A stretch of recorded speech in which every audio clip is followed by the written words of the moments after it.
You মাদারফাকার, কায়েন দেবের সামনে নিজের মুখ খুলিস? সাহস কে করা হয়? আর কি বললি? তোর ড্যাড? আমার এক নজর তোর ড্যাডের প্যান্ট ভিজিয়ে দেবে, ইউ বাস্টার্ড। সে চার দেয়ালের মধ্যে কায়েন এমন এক ভয়ঙ্কর গর্জন করে উঠল যেন পুরো দেয়াল কেঁপে উঠল। কায়েনের চোখে আগুন জ্বলছে। তার চোখে এমন এক দৃষ্টি যা মানুষের নয়, বরং বন্য জানোয়ারের। হকি স্টিকটা হাতের শক্ত মুঠোয় বন্দী হয়ে আছে। পুরো শরীরে শুধু কালো রঙের ঢিলা ট্রাউজার আর উন্মুক্ত ঘামে ভেজা শরীর ঢেকে আছে নানা রকম ট্যাটুর চাদরে। শরীরে লেগে আছে হালকা রক্ত। মিস্টার স্মিথ আধ খোলা চোখে কাঁপতে কাঁপতে বলল, আমি কি করছি? কথা শেষ হতেই কায়ান উন্মাদ হাসি দিতে দিতে হকি ব্যাট ছেড়ে মিস্টার স্মিথের দিকে এগিয়ে গিয়ে তার শক্ত হাত দিয়ে মিস্টার স্মিথের চোয়াল ধরে এদিক ওদিক করে তার ওই ভয়ঙ্কর হাসি দিয়ে মুহূর্তেই মুখমণ্ডল বদলে ধারালো কণ্ঠে বলে উঠল, এমন কিছু আবদার করেছিস যেখানে তোর নজর দেওয়া উচিত হয়নি। He notice something belongs my territory, mister Smith. Now you pay for it with your eyes. কথাটা শোনা মাত্রই মিস্টার স্মিথের নিস্তেজ শরীর নিয়েই সে ছটফট করতে লাগলো। এরপর কায়ান তাদের থেকে একটু দূরে থাকা এক গার্ডকে তার ওই ভয়ঙ্কর চোখ দিয়ে ইশারা করতেই গার্ডটা তার হাতে থাকা এক ধারালো ছুঁচালো গজাল পেরেক নিয়ে এগিয়ে এলো। তার হাত থেকে গজাল পেরেকখানা নিজের হাতে নিয়ে গর্জে উঠল কায়ান। এই চোখ দিয়ে লালসার নজর দিয়েছিস, যার আশেপাশে আমি কারো ছায়া পর্যন্ত সহ্য করতে পারছি না, সেখানে তুই লালসার নজর দিয়েছিস? কায়ান এই বলেই নিজের রাগ দাঁতের ফাঁক দিয়ে ঝেড়ে মিস্টার স্মিথের চোখে গজাল পেরেক ঢুকিয়ে দিল। রক্ত ছিটকে গিয়ে লাগলো কায়ানের চোখে মুখে। আর মিস্টার স্মিথ এক বিভৎস চিৎকার করে উঠল। তার চিৎকার প্রতিধ্বনিত হলো পুরো বেসমেন্ট জুড়ে। রক্তের স্রোত ছিটকে গিয়ে লাগলো কায়ানের বুকের উপর। সে লালচে গরম তরল যেন তার ক্রোধকে আরো উস্কে দিল।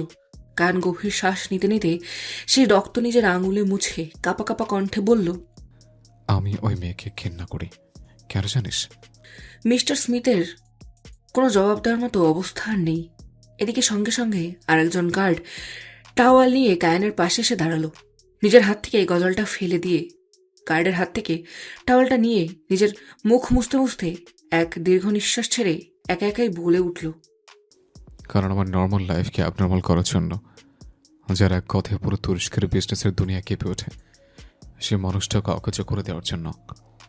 আমি কি চাই কি না চাই নিজে জানি না, কাছে পেতে চাই না, আমার দূরত্ব সহ্য করতে পারছি না। এই সব কিছুর জন্য ওই মেয়েকে আমি হেট করি। এই বলে আবার উন্মাদের মতো হাসতে লাগলো। তারপর আবারও বলে উঠল, আমি নরক যন্ত্রণা দেওয়া পছন্দ করি, because I am the fucking best. কথা শেষ হওয়ার সঙ্গে সঙ্গেই কায়ান গার্ডদের উদ্দেশ্যে গম্ভীর কণ্ঠে বলল, ভদ্রভাবে মিস্টার স্মিথকে যেন তার ড্যাডের পায়ের কাছে ছুঁড়ে ফেলে আসা হয়। Okay sir. বলেই গার্ডরা মাথা নাড়িয়ে মিস্টার স্মিথকে লোহার বাঁধন থেকে খুলতে শুরু করলো। এরপরে ওই ভয়ঙ্কর রুম থেকে বেরিয়ে কায়ান আন্ডারগ্রাউন্ড হাঁটতে হাঁটতে শাওয়ার রুমে চলে যায়। শাওয়ারের নিচে ঠান্ডা পানির ঝাপটায় রক্ত ধুয়ে যাচ্ছে, কিন্তু তার ভেতরের রাগ হাহাকার আর একটাই নাম, রুহ। সে মাথা নিচু করে দাঁড়িয়ে ধীরে ধীরে চোখ বন্ধ করল। পানির নিচে কেবল একটা নিঃশব্দ। জারিয়া থরথর করে শাওয়ারের নিচে কাঁপছে। ঠোঁটের কাঁপুনি এখন কেমন যেন কিছু না বলা কথায় নিজেকে হারিয়ে ফেলছে। পুরো শরীর জুড়ে কেমন তার রোমকূপগুলো দাঁড়িয়ে আছে। ভেজা শরীর নিয়ে সন্ধ্যা রাতের কথাগুলো চোখ বুঝে আবারও ভাবতে শুরু করলো। পার্টির কোলাহলে জারিয়ার খুশবু দাঁড়িয়েছিল। হঠাৎ জিনিয়ার মাহিয়াকে দেখতে না পেয়ে জারিয়ার খুশবু এদিক ওদিক একটু খুঁজতে লাগলো, কিন্তু তাদের দুজনেই দেখা নেই। জারিয়া জিনিয়ার মাহিয়াকে খুঁজতে খুঁজতে ওই বলরুম ছেড়ে করিডোরে ডাকতে লাগলো। জিনি, মাহি, কোথায় তোরা? প্রায় 3-4 বার ডাক দিলেও কিন্তু কেউ কোনো সাড়া দিল না। এবার করিডোর ছেড়ে ফ্রন্ট ইয়ার্ডে যেতে লাগলো জারিয়া, কিন্তু করিডোর পেরোনোর আগেই তাকে কেউ এক ঝটকায় ব্রাইডাল স্টাইলে কোলে তুলে নিল। আর তার ভেতর হঠাৎ শ্বাস বন্ধ হয়ে আসা মুহূর্তে চেপে ধরল। এরকম হঠাৎ কেউ তুলে নেওয়ায় জারিয়া কেঁপে উঠল। মানুষটার দিকে তাকাতেই চোখ বড় বড় হয়ে গেল। ঠোঁট শুকিয়ে আসছে ভয়ে, কারণ মানুষটা আর কেউ না বরং নিকোলাই। জারিয়া গুটিসুটি হয়ে আছে, গলা দিয়ে শব্দ বের হতে চাইল না, তবুও কাপা গলায় বলল, আপনি এখানে কেন? আর আমাকে নামান প্লিজ। নিকোলাই ঠোঁটে হালকা বাঁকা হাসি। নিকোলাই সোজা তাকিয়ে যেতে যেতে বলে উঠল, হুম, সম্ভব নয়। আমাকে কোথায় নিয়ে যাচ্ছেন? আমার ভয় করছে, প্লিজ। তোমার সঙ্গে নিকোলাই আছে, ভয় না। জারিয়া কাকুতি মিনতি করতে লাগলো। আর ছটফট করতে লাগলো নিকোলাইয়ের কোলে। নিকোলাই গিয়ে নামলো এক করিডোরের শেষ প্রান্তে। সেখানে কেবল হালকা আলো, দেয়ালের ছায়া আর নিকোলাই আর জারিয়ার নিঃশ্বাসের শব্দ। নিকোলাই নামাতেই জারিয়া পালাতে গেল, কিন্তু জারিয়ার হাত ধরে এক ঝটকায় নিজের কাছে টেনে নিল। জারিয়ার পিঠকে ঠেকলেও নিকোলাইয়ের প্রশস্ত বুকে। দু হাত দিয়ে নিকোলাই আটকে রাখলো জারিয়াকে। জারিয়ার শরীরে এক অচেনা অনুভূতিতে কেঁপে উঠল। নিকোলাইয়ের গরম নিঃশ্বাস পড়ছে জারিয়ার ঘাড়ে। নিঃশ্বাসে জারিয়া চোখ বুঝে এলো। নিকোলাই ভারী নিঃশ্বাস ফেলতে ফেলতে বলে উঠল, বউ, ইউ লুক লাইক মার্ডারিয়াস। আমাকে খুন করতে চাও, কিন্তু আমি তো তা হতে দেব না। আমি তো তোমার সঙ্গে থাকতে চাই। কথাগুলো যেন জারিয়ার বুকে ঝড় বইয়ে দিল, কিন্তু জারিয়া তবুও তার নরম কণ্ঠে বলল, কে বউ? আপনি এরকম পাগলামি কেন করছেন? নিকোলাই জারিয়ার চুলে নাক ডুবিয়ে চুলের ঘ্রাণে মত্ত হয়ে যেতে যেতে বলল, আমি পাগলামি করছি না, নিজের গ্রিন মিস্টকে নিজের বউ করতে চাইছি। Did you get it? জারিয়ার হাত কাঁপছে, কণ্ঠ শুকিয়ে কাঠ হয়ে আসছে। অজান্তেই শরীর শিউরে উঠছে। এ কেমন অনুভূতি যা তাকে কেমন ভেঙে দিচ্ছে। চোখ বোঝা অবস্থাতেই কেঁপে আবার বলে উঠল, আমি অন্য কারোর বাগদত্তা, প্লিজ আমাকে ছেড়ে দিন। ছাড়বো তো, তোমাকে দূর থেকে দেখা ছেড়ে দেব। তোমার চোখে নিজেকে দেখতে চাই, এতটা কাছে তোমার থাকতে চাই। নিকোলের কণ্ঠে ছিল এমন এক চাওয়া, যে চাওয়াতে সে নিজে পাগল হতেও রাজি। আমি আপনার নই, না তো হতে চাই। জারিয়ার এই কথাগুলো নিকোলাইকে ভেতর থেকে চুরমার করে দিচ্ছে, কিন্তু তবুও নিজেকে ঠিক রেখে জারিয়ার চুলে নাক খসতে খসতে বলল, আমার হতে দেব না তোমায়। আমি নিজেকে তোমার কাছে সারেন্ডার করতে চাই।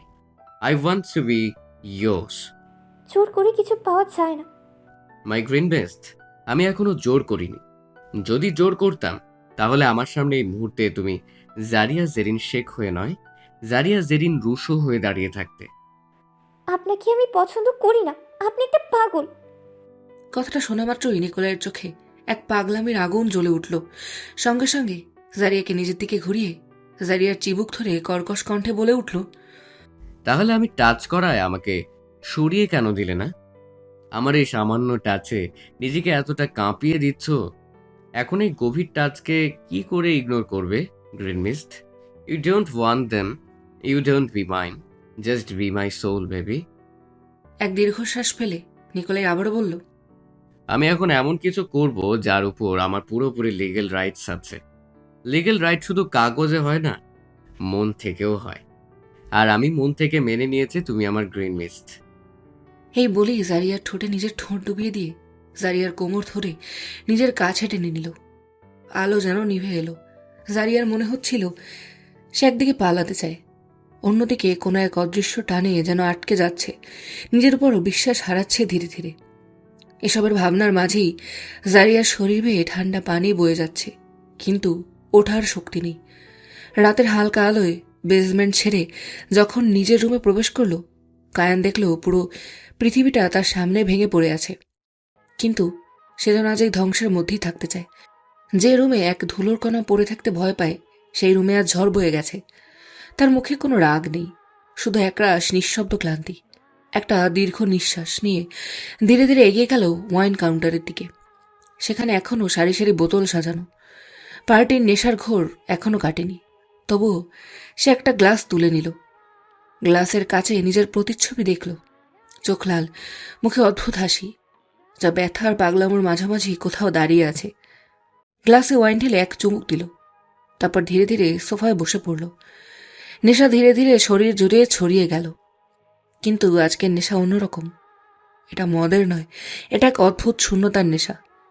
ধীর পায়ে বিছানায় যেতে যেতে চোখ পড়ল হৃদয়ের সেই কোমর বন্ধনীর দিকে, যেটা দেখতেই হাতের মুঠোয় নিয়ে নিল। বিছানায় শুয়ে পড়ে চোখের সামনে কোমর বন্ধনীটা নিয়ে বারবার দেখতে লাগলো। এরপর নাকের কাছে রেখে এক গভীর নিঃশ্বাস নিয়ে নিল।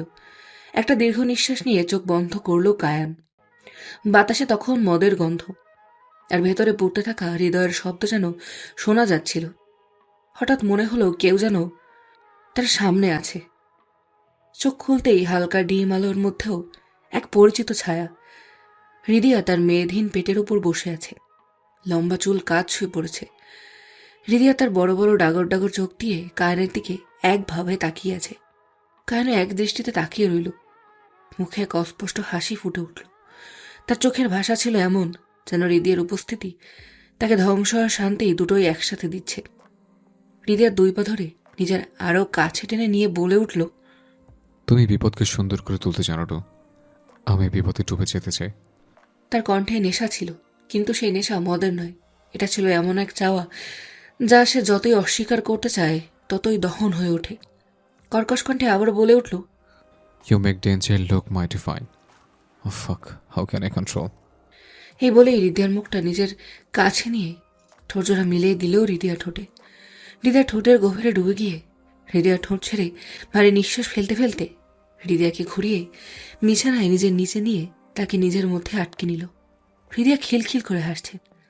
হৃদয়ার হাসি নরম, নিঃশব্দ, কিন্তু সেই হাসিতেই যেন কায়ানের বুক ফেটে যাচ্ছে। সে চেয়ে থাকে, নিঃশ্বাস গিয়ে আটকে যায় গলায়। কায়ানের গলার অ্যাডাম অ্যাপেলস ওঠানামা করতে লাগলো।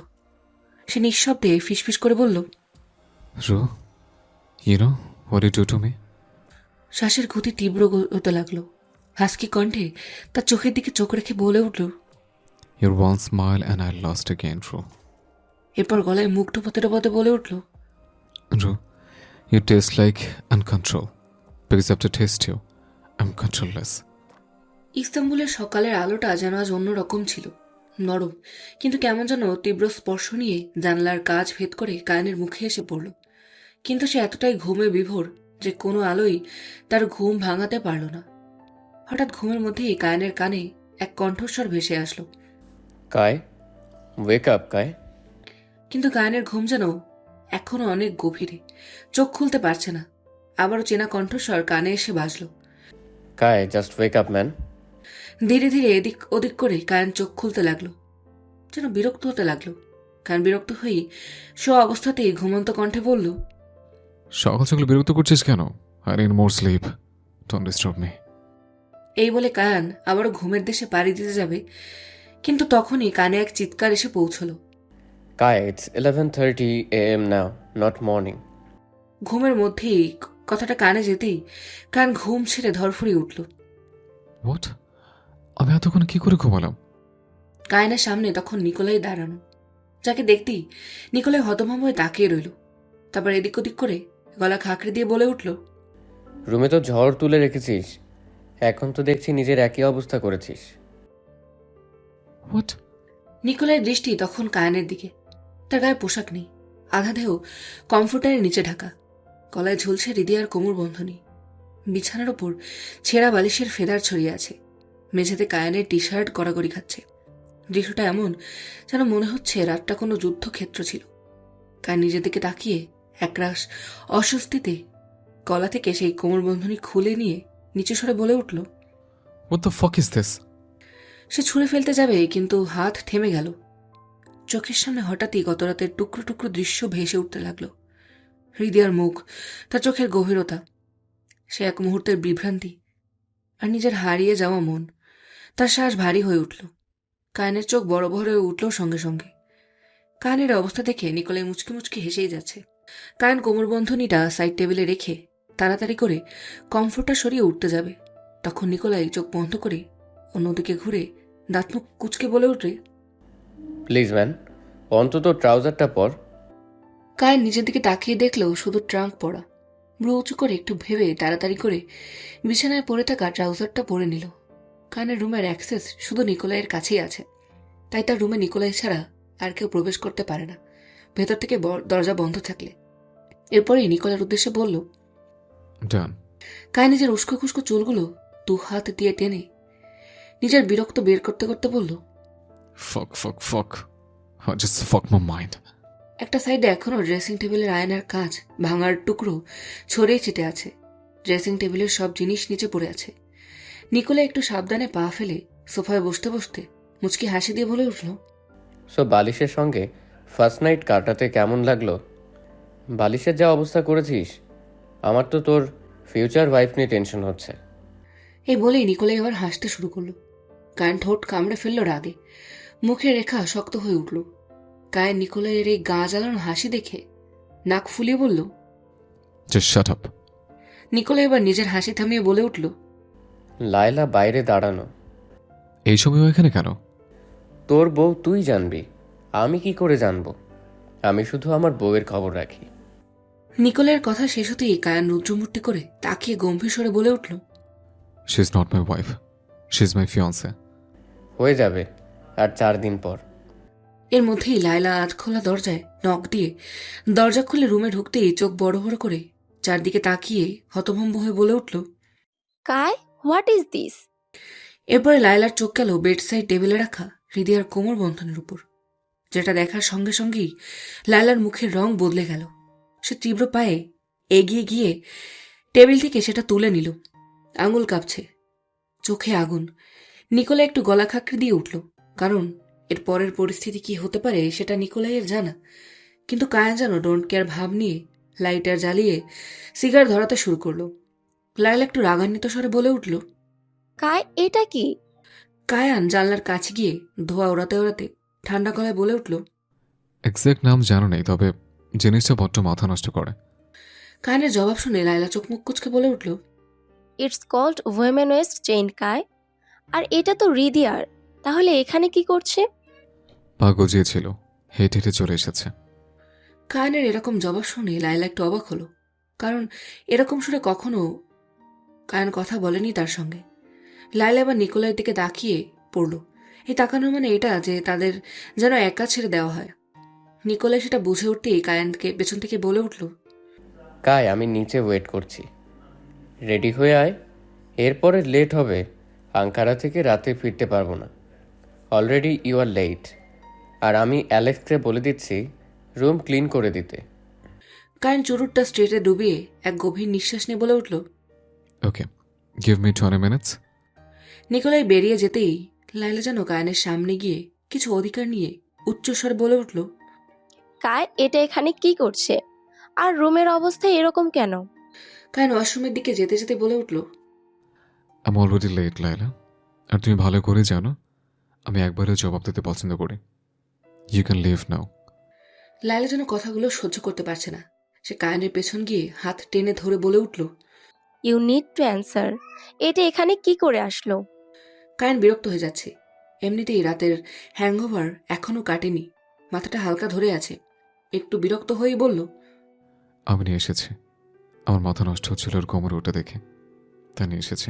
Any problem? ও পড়েছিল, তাহলে তোমার কেন প্রবলেম হবে? জানি না। Now you can go. কায়ানের এরকম ব্যবহার দেখে লায়লা কিছুতে সহ্য করতে পারছে না। সে আবার উচ্চস্বরে বলল। কায়, এরকম কেন বলছো তুমি? সোজাভাবে অ্যান্সার দিতে কি সমস্যা হচ্ছে তোমার? তখনই কায়ান আরো বিরক্ত হয়ে রেগে লায়লাকে দেয়ালের সঙ্গে লাগিয়ে একটু দূরত্ব বজায় রেখে বলল। সমস্যা আমার অ্যান্সার দিতে নয় লায়লা স্যার সালমাজ, সমস্যা আমার মাথায় হচ্ছে। পর দাঁত পিষে ভারী নিঃশ্বাস ফেলতে ফেলতে নিজের বুকে আঙুল দিয়ে বলে উঠল। সমস্যা আমার এখানে হচ্ছে, এর অ্যান্সার আমার জানা নেই। তুমি যদি জানো তাহলে বুঝে নাও। লায়লা নিজেও জানে কায়ান হৃদের উপর দুর্বল হয়ে পড়েছে, কিন্তু কখনো এরকম জোর গলায় কথা বলেনি। কিন্তু এবার লায়লা একটু অবাকই হলো। সে কৌতূহল নিয়ে ও বিস্ময় নিয়ে বলে উঠল। Did you feel for her? Kayan আবার লায়লাকে ছেড়ে এক দীর্ঘ নিঃশ্বাস ছেড়ে রাগ একটু কন্ট্রোল করে ক্লান্ত কণ্ঠে বলল। Laila, can you please leave? I am not in my mind right now. লায়লার এক মুহূর্ত দাঁড়ালো না, সে রুম থেকে বেরিয়ে গেল। লায়লা যেতেই কায়ান ধীরে ধীরে ওয়াশরুমে চলে গেল। শাওয়ারের নিচে দাঁড়িয়ে চোখ বন্ধ করলো। ঠান্ডা জল বয়ে যাচ্ছে মুখ বেয়ে, যেন ধুয়ে দিতে চাইছে গত রাতের স্মৃতি। কিন্তু যতই জল পড়ছে ততই হৃদয়ের মুখটা স্পষ্ট হয়ে উঠছে। আমি কি করে এমন করলাম? হৃদয়া নিজের ঠোঁট নিয়ে কারোর সামনে যেতে পারবে না, তাই এক হাউস স্টাফকে দিয়ে একটা মাস্কের ব্যবস্থা করেছে। হাতে ফোন নিয়ে একটু বিরক্ত মুখেই টেরেস থেকে নিচে নেমে করিডোর দিয়ে হাঁটছে। অন্যমনস্ক থাকায় কারোর সঙ্গে ধাক্কা খেলো। ধাক্কা খেয়ে সামনে তাকাতেই দেখলো লায়লা। হৃদয়া মিষ্টি হাসি দিয়ে বলল। Hello aunty. হঠাৎ লায়লা একটু শব্দ করেই হাসি দিয়ে উঠল। হৃদয়া লায়লার এরকম হাসি দেখে মনে মনে ভাবল। এরকম করে হাসছে কেন বাবা রে বাবা? রিদিয়া ও ঠোঁটে একটু হাসি টেনে বলে উঠল, কি হলো আন্টি? লায়লা নিজেও হাসির গতি ধীরে ধীরে কমিয়ে বলে উঠল। তুমি মাস্ক কেন পরেছো? হৃদয়া আগে থেকে ভেবে রেখেছিল কেউ জিজ্ঞেস করলে কি বলবে। হৃদয়া কিছু বলার জন্য মুখ খুলতে যাবে, তখন হঠাৎ করেই লায়লা হৃদয়ার মুখ থেকে মাস্কটা খুলে নিল। মাস্ক খুলে নিতেই রিদিয়া জমে গেল। এক মুহূর্তের জন্য মনে হলো সময় থেমে গেছে। লায়লার দৃষ্টি স্থির হলো ওর ফেটে যাওয়া ঠোঁটে, কামড়ের দাগ, রং বদলে যাওয়া সেই চিহ্নগুলোর উপর। লায়লার ঠোঁটে তার ছেলের হাসি টেনে বলল, কোনো হানিবি কামড় দিয়েছে বুঝি? খুব বাজে অবস্থা করেছে। অনেক ক্ষুধার্ত হানিবি কামড় দিয়েছে। লায়লার বলে যাওয়া এক একটা শব্দ যেন রিদিয়ার বুকের ভেতর ধুকপুক শব্দ বাড়াতে লাগলো। একটা অপরাধ বোধ, একটা লজ্জা, একটা অজানা যন্ত্রণা মিশে গেল একসাথে। তার সামনে যে মানুষটা দাঁড়ানো, তারই বাগদত্তা মানুষটাকে সে কি করে এত গভীরভাবে তাকে স্পর্শ করতে দিতে পারল? ছি, তার কি একবারও বিবেকে বাঁধল না? নিজেকে কেন আটকালো না? সে কি করে পারলো এরকম পরিস্থিতি গড়ে তুলতে? এসব ভাবনার মাঝেই লায়লা আবার বলে উঠল। এই যে রিদিয়া, কোথায় হারিয়ে গেলে? রিদিয়া থতমত খেয়ে বলল, জি জি, মৌমাছিতে কামড় দিয়েছে। হ্যাঁ, অনেক বড় মৌমাছি, বুঝতে পারছি। লায়লা এই বলে আবার হাসতে শুরু করলো। কিন্তু রিদিয়া এবার একটু ইতস্তত অনুভব করলো। তারপর রিদিয়া বলে উঠল, আন্টি, আমরা আজকে ঘুরতে যাব, আপনার সঙ্গে পরে কথা হবে। এই বলে রিদিয়া চলে যেতে যাবে তখন লায়লা পেছন থেকে বলে উঠল, রিদিয়া এমন করে কেন পালাচ্ছে, যেন কোনো চুরি করেছো? কথাটা শুনতেই রিদিয়ার পা থেমে গেল। তারপর ধীরে ধীরে পেছনে ফিরে একটু আমতামতা করে বলল, আসলে আন্টি রেডি হবে তো, তার জন্য। এরপর লায়লা রিদিয়ার একটু সামনে এসে রিদিয়ার হাত ধরে ওর মাস্কটা হাতে নিয়ে লায়লা বলে উঠল, তুমি এটা রেখে যাচ্ছিলে, পরে নাও, নইলে তো সবাই জেনে যাবে। আর শোনো না, 4 দিন পরেই তো আমি এই ম্যানশনে চলে আসব। তারপর তোমরাও চলে যাবে শুনেছি। রিদিয়ার কানে কথাগুলো যেতেই হঠাৎ করে কেমন যেন বুকটা মোচড় দিয়ে উঠল। তার আজকাল মাঝে মাঝেই এরকম হচ্ছে। এরপর লায়লা আবারও বলে উঠল, তোমার সঙ্গে আমার আর সময় কাটানো হলো না, তোমাকে ঘোরানো হলো না, কিন্তু আমার তো তোমাকে খুব ভালো লাগে। তুমি কখন সময় পাবে বলো, আমি তোমাকে একটা সুন্দর জায়গায় ঘুরতে নিয়ে যাব। রিদিয়া এবার একটু অবাকই হলো।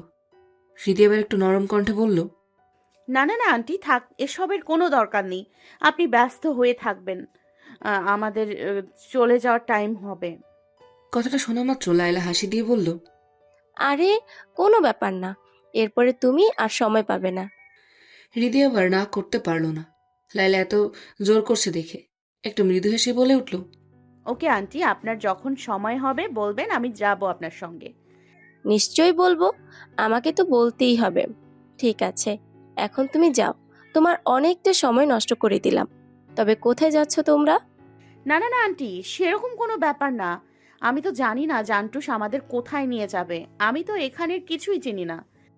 আচ্ছা, ঠিক আছে, পরে আবার কথা হবে। আমি এখন আসি, তোমরা যাও, এনজয় করো।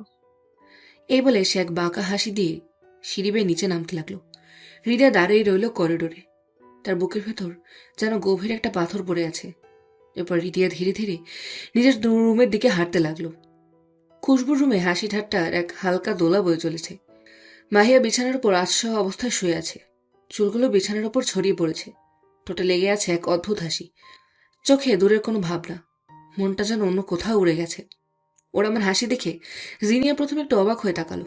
তারপর আধা মজা আধা বিরক্তির সুরে বলে উঠল, তোমাদের সবার কি ভাব হয়েছে গো মাহি আপু? মাহিয়া একটু চমকে উঠল, কিন্তু কিছু বলল না। ঠোঁটের কোণে শুধু এক চিলটা হাসি জমে উঠল, যেন নিজের মনের গোপন কথাগুলো সে কাউকে জানাতে চায় না। পাশ থেকে খুশবু ভ্রুকুচকে বলে উঠল, কেন, কি হয়েছে এদের আবার? জারিয়া তখন জানলার পাশে দাঁড়িয়ে। পর্দার ফাঁক দিয়ে সূর্যের আলো তার মুখে পড়ছে, কিন্তু ওর চোখ অন্য কোথাও, অন্য জায়গায়, হয়তো দূরের বসফরাসের দিকে, বা হয়তো নিজের চিন্তার গহীনে। তার মুখে একরকম ভাবুকতা, এক অদ্ভুত নীরবতা। জিনিয়া একবার জারিয়ার দিকে তাকিয়ে চোখ ঘুরিয়ে বলে উঠল, দেখো না, সব ভাবনার জগতে ডুবে আছে। আল্লাহ, এসব কি হচ্ছে? খুশবু জিনিয়ার কথা শুনে এদিক ওদিক তাকিয়ে রিদিয়াকে না দেখে বলে উঠল, আরেকজন কই? উফ, সে তো মাস্ক পরে ঘুরে বেড়াচ্ছে বলে ফ্লু হয়েছে। আল্লাহ, জিনিয়া এই বলে আবারও বলে উঠল। দাঁড়াও, ডেকে নিয়ে আসি। অন্যদিকে রিদিয়া রেডি হয়ে দাঁড়িয়ে আছে আয়নার সামনে। পরনে স্ট্রেট কাট ডেনিম জিন্স, কালো টপ, চুলগুলো হালকা বান করা, আর হোয়াইট শু, মুখে মাস্ক, আর সঙ্গে নিজের কাঁধের ব্যাকপ্যাক। সবকিছুতে এক অদ্ভুত সুন্দর পরিপূর্ণতা। সে পরিপূর্ণতার মাঝেও যেন কিছু অপূর্ণতা, কিছু অস্বস্তি ছড়িয়ে আছে।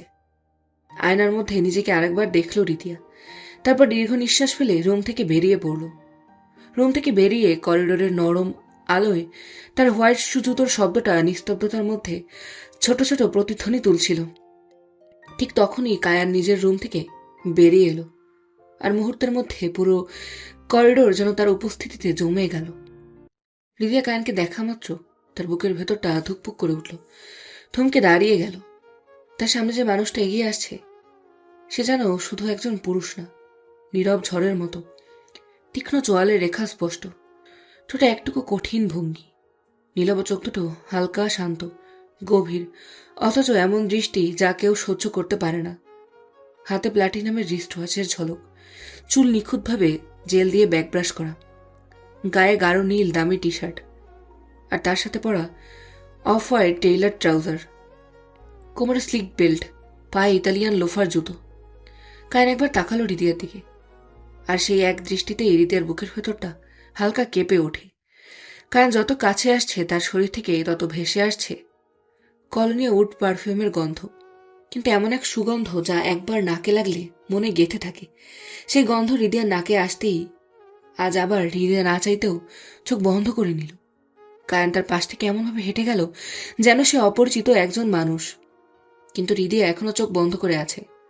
হঠাৎ হৃদয়ের হাতে টান পড়ল, টান পড়তেই হৃদয় ধরফরিয়ে উঠল, বারবার শ্বাস নিতে লাগলো। চোখ মেলে দেখল সামনে জিনিয়া। সে ভেবেছিল হয়তো কায়ান, কিন্তু না, তার ধারণা ভুল। হৃদয়ের ধারণা ভুল হওয়ায় কেমন যেন অস্বস্তি লাগছে হঠাৎ। জিনিয়া হঠাৎ করে বলে উঠল, এখানে কি ধ্যান করছিস দাঁড়িয়ে? কিন্তু রেদিয়া পেছনের দিকে তাকিয়ে আছে। সে দেখল কায়ান একবারও পেছন ঘুরে তাকালো না। সে না চাইতেও কেমন যেন চোখ ওদিকেই চলে যাচ্ছে, কিন্তু কায়ানের শুধু পৃষ্ঠদেশই দেখা যাচ্ছে। আবারও জিনিয়া চিৎকার করে বলে উঠল, বড় আঙ্কেল যাওয়ার দিকে এভাবে ড্যাব ড্যাব করে তাকিয়ে আছিস কেন?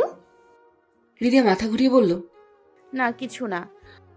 হঠাৎ করেই হৃদয়ার মনে মনে নিজের রাগ হলো।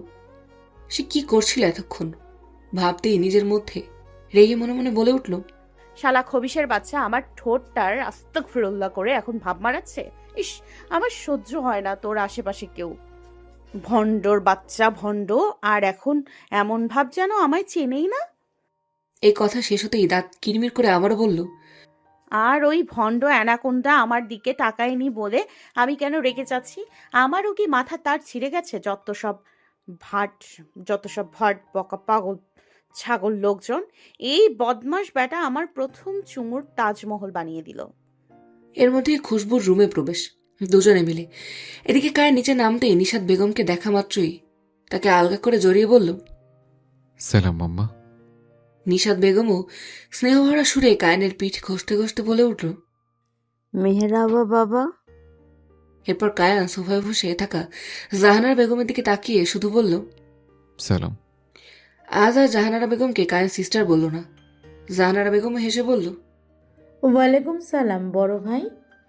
বড় ভাই শোনা মাত্রই কায়ান হালকা গলা খাঁকড়ে দিয়ে ওঠে। এর মধ্যেই নিশাত বেগম বলে উঠলেন, বাবা এখন এই মুহূর্তে আঙ্কারা না গেলে হতো না? আর মাত্র 3 দিন বাকি বিয়ের, আর এখনই যেতে হবে? কায়ান এবার নিশাত বেগমের কপালে চুমু খেয়ে বলল, রাতে চলে আসবো মাম্মা। ওকে, সাবধানে যেও। এরপর কায়ান ম্যানশন থেকে বেরিয়ে গেল। বাইরে যেতেই দেখল নিকোলাই এদিক ওদিক করছে, যাকে দেখে কায়ান ভ্রুকুচকে বলে উঠল, সমস্যা কি? এরকম আনিসে লাগছে কেন তোকে দেখে? একটু উপরে খুশবুর রুমের উইন্ডোর দিকে তাকা, বুঝতে পারবি। নিকোলাইয়ের কথায় কায়ান সেদিকে তাকাতেই দেখল জারিয়া দাঁড়িয়ে আছে। সঙ্গে সঙ্গে কায়ান চোখ ঘুরিয়ে বলে উঠল, এর জন্য আনিসে ফিল করার কি আছে? I kissed her yesterday night. পারমিশনও চাইনি তার আগে। নিকোলাইয়ের কথায় আবারও কায়ানের কাশি উঠে গেল। এটা লক্ষ্য করতেই নিকোলাই গড়া খাকড়ি দিয়ে বলে উঠল, কিস করেছি আমি, তুই কেন কাশাকাশি করছিস? কায়ান একটু নিজেকে সামলে নিল। তখনই ড্রাইভার গাড়িটা সামনে নিয়ে আসলো। ড্রাইভার গাড়ি থেকে নেমে দরজা খুলে দিতেই কায়ান নিজের বুলেট প্রুফ রয়্যাল রেঞ্জারে উঠে পড়ল। পাশে বসলো নিকোলাই।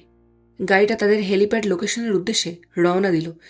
সেখান থেকেই নিজেদের পার্সোনাল হেলিকপ্টার করেই আঙ্কারার উদ্দেশ্যে রওনা দেবে। কিন্তু হঠাৎই কায়ান চোখ বন্ধ করে দীর্ঘ নিঃশ্বাস ছেড়ে ঠোঁটে একটু হাসি টেনে বলে উঠল, Yesterday night, I also kissed her. And she tastes like fire, Nico. She tastes like fire. হঠাৎ নিকোলাই গম্ভীর ও ভয়ঙ্কর সুরে বলে উঠল, কায়ান, হাউ ডেয়ার ইউ? কি করে আমার সঙ্গে এটা করতে পারলি?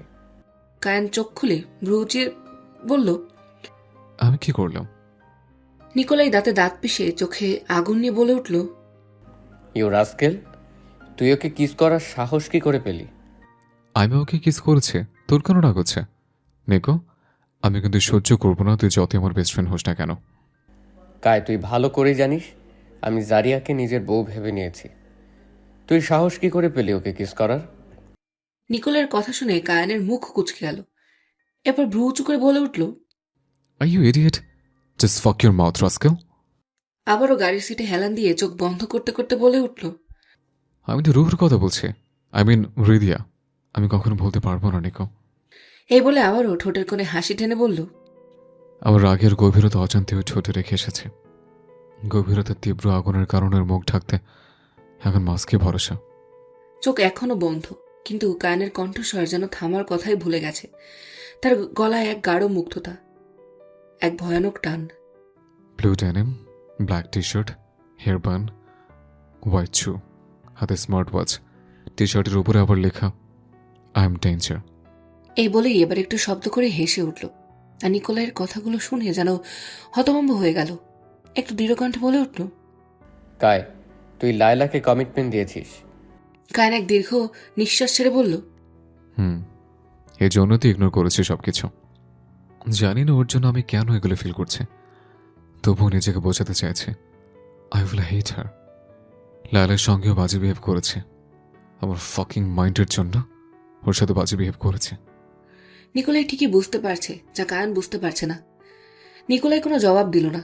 সে বাইরের দিকে একটু তাকিয়ে বিড়বিড় করে নিজের মনেই বলল, নিজের মস্তিষ্কের সঙ্গে লড়তে পারবি, কিন্তু নিজের মনের সঙ্গে না। You think you hate her, but you badly fell for her, man. দুপুর পেরিয়ে সবে বিকালের আভা ফুটে উঠেছে। ইস্তাম্বুলের বসফরাসের ধারে আইদিনকার রেস্টুরেন্ট কায়া ফ্লেমস যেন বিলাসিতার রুচির নিখুঁত সংমিশ্রণ। কাচের দেয়ালে ঘেরা হলঘরে সমুদ্রের প্রতিফলন ঝিলমিল করে। এই রেস্টুরেন্টের প্রাইভেট কেবিনে বসে আছে এমির আর আইদিন। আইদিন ব্রো, তোমার মনে হয় আমার ব্রোর মাথা ডিস্টার্ব হয়েছে? এমিরের কৌতূহলযুক্ত কথা শুনে আইদিন হাসতে হাসতে বলল, তোমার ব্রোর মাথায় না, হার্টে ডিস্টার্ব হয়েছে। আমার তো টেনশন হচ্ছে হার্ট অ্যাটাক না করে বসে। আইদিনের কথা শুনে এমির হতবাক হয়ে বোঝার চেষ্টা করছে। এরপর এমির ভ্রু উঁচিয়ে বলে উঠল, হার্ট অ্যাটাকটা করাচ্ছে কে?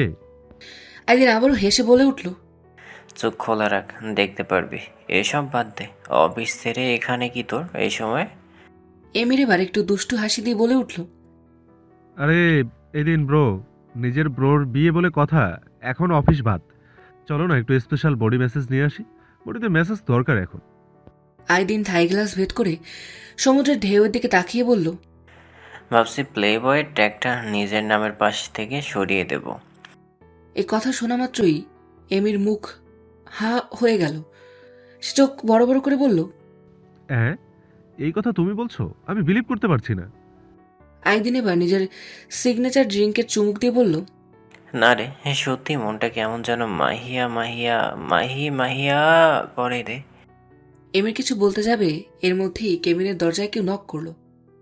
আইদিনের পার্সোনাল ম্যানেজার। স্যার। আইদিন তার পার্সোনাল ম্যানেজারের আওয়াজে শুনতেই জবাব দিল, ইয়েস। বাইরে থেকে ম্যানেজার বলে উঠল, স্যার, খুশবু ম্যাম এসেছে, সঙ্গে আরো 4 জন ম্যাম এসেছে। কথাটা শুনতেই এমির ভ্রু কুঁচকে বলে উঠল, খুশবু হঠাৎ? কিন্তু আইদিন ম্যানেজারের কথা একটু বেশি খুশি হলো। তারপর মুচকি হাসি দিয়ে বলে উঠল, আরে খুশবুর সঙ্গে ম্যানেজার আরো কি বলো শুনলে না? তখন এমিরের গালেও হাসি ফুটে ওঠে, কারণ তাদের বুঝতে আর বাকি নেই খুশবুর সঙ্গে কারা এসেছে। আইদিন আর এমি তাড়াতাড়ি করে কেবিন ছেড়ে মেইন ডাইনিং সেকশনে চলে গেল। বাইরে যেতেই দেখল রিদিয়া, জিনিয়া, জারিয়া, খুশবু আর মাহিয়া। মাহিয়া লজ্জায় মুচকি হাসি নিয়ে এদিক ওদিক তাকাচ্ছে। মাহিয়ার এরকম অবস্থা দেখে আইদিন বাঁকা হাসি দিয়ে খুশবুকে বলে উঠল, কিরে, দাঁড়িয়ে কোন সিট চুজ কর। খুশবু হাসতে হাসতে বলে উঠল, ওদের নিয়ে একটু ঘুরতে বেরিয়ে গেছিলাম, তারপর ভাবলাম তোমার সিগনেচার ডিশগুলো একবার ওদের টেস্ট করাই। তাড়াতাড়ি আইদিন আর এমির একবার বাইরে তাকিয়ে দেখলো সঙ্গে গার্ড আছে কিনা। তাকাতেই দেখলো বাইরে তাদের 4 জন বডিগার্ড দাঁড়ানো আছে। এমির হতাশ হয়ে বলে উঠল। আমাকে একটু বলতে পারতে অ্যাঞ্জেল, আমিও যেতাম। খুশবু জবাব দিতে বলে উঠল। ব্রো, আমরা মেয়েরা গেছি, তার মধ্যে তুমি যাবে কি করতে? এমির আর কিছু বলল না। তখন আইদিন খুশবুকে বলে উঠল। এক্স্যাক্টলি বনু, বস তাড়াতাড়ি আর চুজ করে অর্ডার দে। এই বলেই আইদিন সবার দিকে একবার তাকিয়ে বলল, আজকে তোমাদের আমার বেস্ট সিগনেচার ডিশ খাওয়াবো। খুশবু বাদে সবাই ধন্যবাদ বলে উঠল। তখন আইদিন হৃদয়ের দিকে তাকিয়ে বলে উঠল। হেকিস, সাদা সুন্দরী, তোমার মুখে মাস্ক কেন?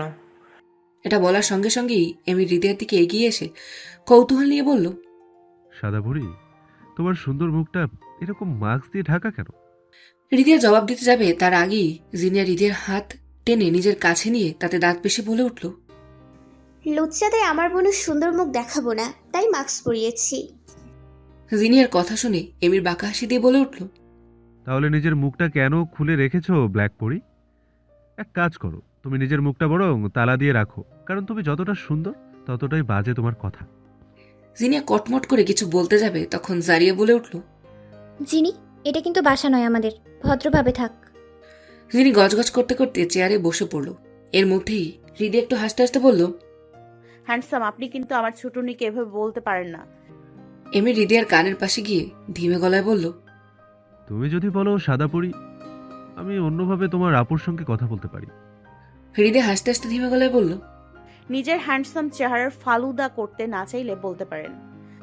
ইউ আর রাইট সাদা পরি।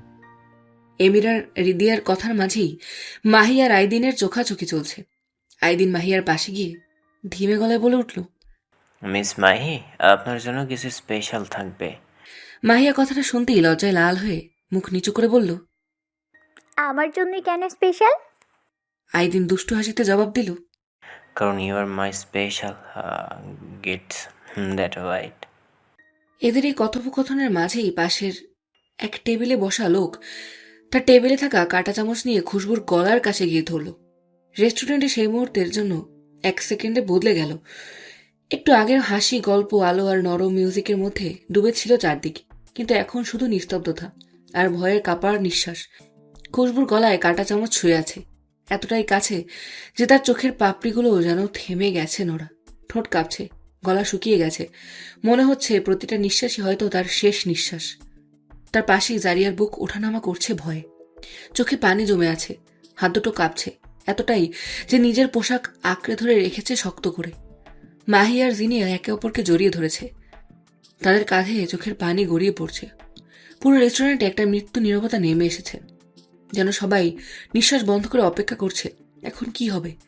গার্ড ছুটে চলে আসতে লাগলো, কিন্তু তখন ওই লোকটা চিৎকার করে বলে উঠল, কেউ এক পায়ে গুলি এই ফর্ক এই সোনামণির গলা ভেদ করে যাবে। কিন্তু আগুন জ্বলছে 3টে মানুষের চোখে, যেন মুহূর্তেই সবকিছু তছনছ করে দেবে। এমিরের চোখের রংটাই বদলে গেছে, রক্তে ভরা আগুনে জ্বলা, আর তবুও ভেতর ভেতর কাঁপছে। নিজের বোনের গলায় সেই কাঁটা চামচের ছায়া পড়েছে, এই চিন্তাটাই যেন তার মাথার ভেতর বারুদের মতো জ্বলে উঠল। চিৎকার করে উঠল সে, গলা ফেটে যাচ্ছে ক্রোধে। ইউ বাস্টার্ড, কার গায়ে হাত দিয়েছিস তুই জানিস? গার্ডস!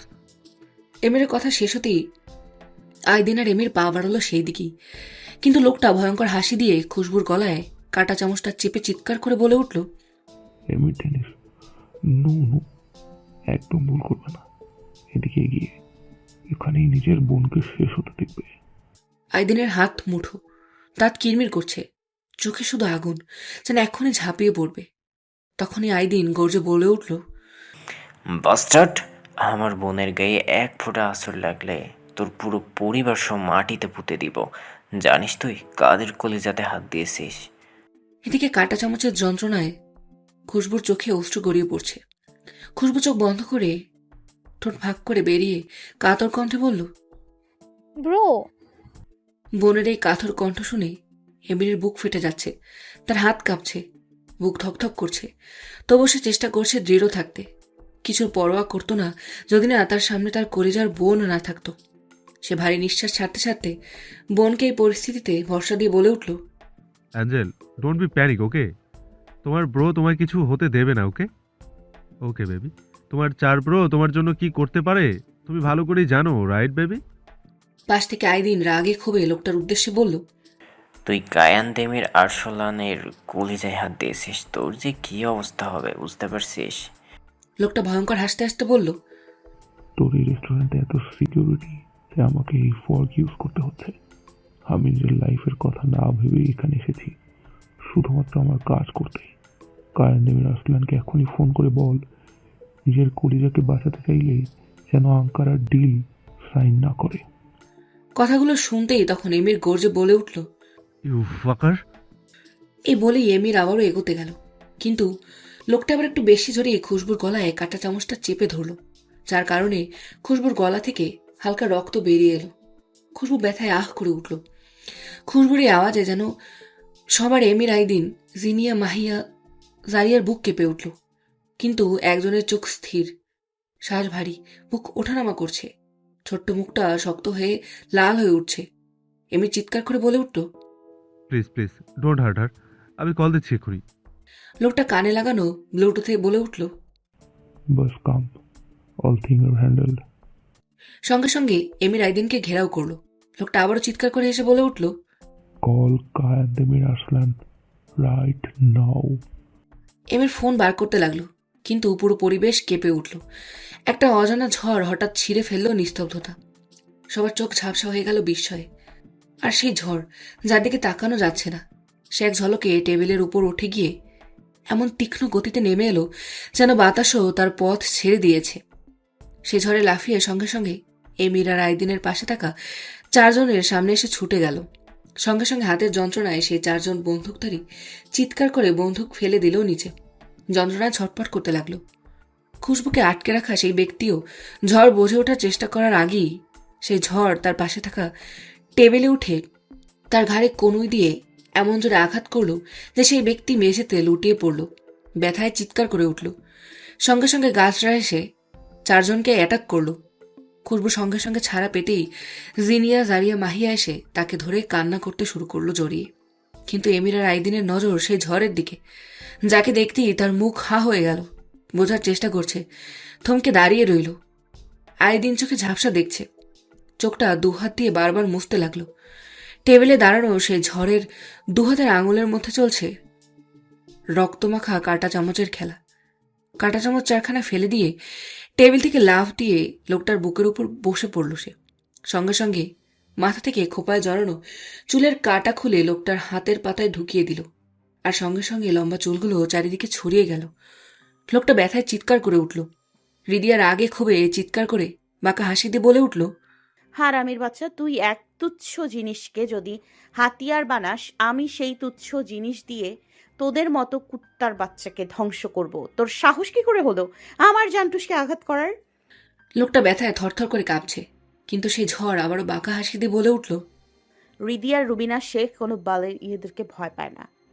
রেস্টুরেন্টে সবাই হৃদিয়ার দিকে তাকিয়ে আছে। সবাই চমকে হতবাক হয়ে আছে। এইটুকু মেয়ের একই ভয়ঙ্কর মুভ। এখনো যেন এমির, আইদিন, খুশবু বিশ্বাস করতে পারছে না তাদের সামনে কি হচ্ছে। চোখ বড় বড় করে হতভম্ব হয়ে সেদিকেই তাকিয়ে আছে। আইদিন তো বলেই উঠল কাঁপা কাঁপা কণ্ঠে, এমন আমি সিমটি কাট, আমি কি স্বপ্ন দেখছি? এটা কি আমাদের সাদা সুন্দরী? এমিরের নজর হৃদিয়ার দিকে রেখেই বলে উঠল, no Aidin bro, she is our Avengers girl.